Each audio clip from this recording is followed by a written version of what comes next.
સ્વાગત છે તમારું આજના એક રેસીપીના વિડીયોમાં। તો આજે છે ને આપણે વાલોરનું શાક બનાવવાનું છે, એ પણ ગ્રીન શાક બનાવવાનું છે। તો ચાલો આપણે સૌથી પહેલા તો જોઈ લઈએ કે એના માટે આપણે શું શું સામગ્રી જોશે। તો અહીંયા છે ને મેં સરસ મજાની લીલી છે ને વાલોર લઈ લીધી છે અને ફોલી લીધી છે સરસ। હવે અહીંયા છે ને લીલું લસણ લીધું છે, સાથે આદુનો ટુકડો લીધો છે, સૂકું લસણ લીધું છે, અહીંયા મોટા મરચા લીધા છે, આ તીખી મરચી લીધી છે કેમ કે આપણે છે ને લાલ મરચું છે ને યુઝ નથી કરવાનું, લાલ પાવડરનો।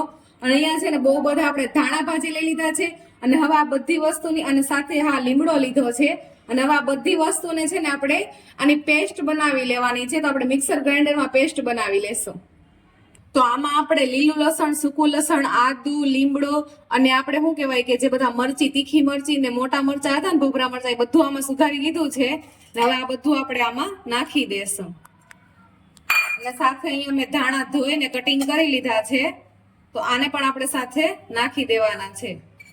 અને સાથે પેસ્ટ કરવા માટે આપણે થોડુંક એવું પાણી નાખી દેશું જેથી આપણી પેસ્ટ સરસ થઈ જાય।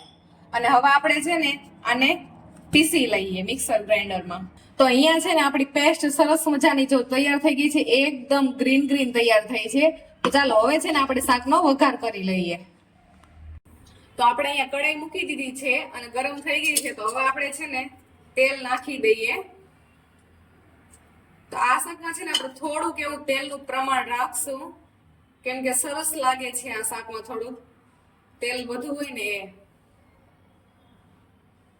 તો આપણું તેલ થઈ ગયું છે, હવે આપણે છે ને જીરું નાખી દેશું અને સાથે ચપટીક જેવી હિંગ નાખી દેશું। અને હવે અહીંયા છે ને વાલોર મેં ધોઈને રાખી દીધું છે, તો વાલોર નાખી દઈશું।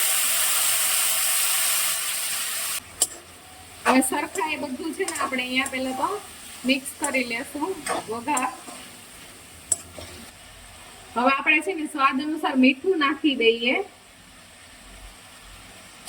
અને સાથે છે ને ચપટીક જેવી હળદર નાખી દઈએ। અને હવે છે ને આપણે સરખા એ બધું મિક્સ કરી લઈએ અને હવે આપણે છે ને ઢાંકણ ઢાંકી ને આને થોડીક વાર છે ને ચડવી લેવાનું છે। 2-2 મિનિટ આપણે ઢાંકણ ઉચકાવીને પાછા છે ને હલાવતા રહેશું અને આપણે 70% છે ને આ શાકને પહેલા તો તેલમાં જ ચડવી લેવાનું છે।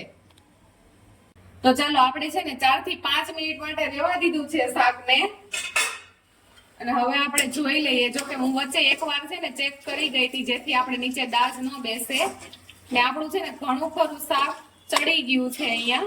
તો હવે આપણે જે ગ્રીન છે ને પેસ્ટ બનાવી ને એ આમાં નાખી દઈએ। તો આપણી ગ્રીન પેસ્ટ નાખી દીધી છે અને હવે આને સરખાઈથી છે ને આપણે બધું મિક્સ કરી લઈએ। તો 1 થી 2 મિનિટ માટે છે ને આપણે આ જે ગ્રીન પેસ્ટ નાખી છે ને એમને આમ હલાવતા જશું અને એમને આપણે છે ને પેલા ચડવી લેવાનું છે। ખાલી 1 થી 2 મિનિટ માટે જ આપણે આવી રીતે હલાવતા જવાનું છે અને આ ગ્રીન પેસ્ટ જે આપણે નાખી છે ને એને આપણે પેલા અહીંયા ચડવી લેશું, સાતડી લેશું। તો અહીંયા આપણે છે ને 1 થી 2 મિનિટ માટે આપણી ગ્રીન ગ્રેવીને પણ સાતવી લીધી છે, એટલે હવે અહીંયા છે ને આપણે પાણી નાખી દેવાનું છે અને જે મિક્સર ગ્રાઇન્ડરમાં આપણે ગ્રેવી કરી હતી ને મેં એમાં જ પાણી લઈને નાખી દીધું જેથી જે બધી ગ્રેવી ચોઈટી હોય ને એ એમાં આવી જાય પાણીમાં। તો અહીંયા છે ને મેં 1 થી 1.5 ગ્લાસ જેટલું પાણી નાખી દીધું છે અને હવે છે ને આપણે એકદમ ધીમા તાપ ઉપર ઢાંકણ ઢાંકી અને 5 મિનિટ જેવું શાકને થવા દેશું। તો 5 મિનિટ જેવું થઈ ગયું છે, આપણે ઢાંકણ ઢાંકીને રાખ્યું ને એને અને હવે છે ને આપણે શાક અહીંયા જોઈ લઈએ। તો રસો તો આપણો છે ને એકદમ આટલો જ જોતો છે, હવે આપણે આનાથી ઓછો રસો નથી કરવાનો।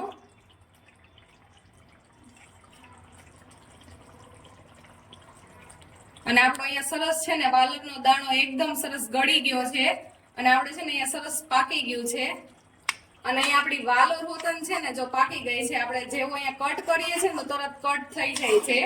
એટલે હવે આપણે છે ને અહીંયા ગેસની ફ્લેમ બંધ કરી દેશું અને લીલા ધાણાથી છે ને આપણે શાકને ગાર્નિશ કરી લેશું। જો કે આપણું શાક જ એકદમ સરસ લીલું છે એટલે બધું ધાણા કઈ નાખવાની જરૂર નથી અને ગ્રેવીમાં પણ આપણે સરસ ધાણા નાખ્યા હતા એટલે એને છે ને સુગંધ અને ફ્લેવર આવે જ છે સરસ। તો આપણું બની ગયું છે શાક, તૈયાર થઈ ગયું।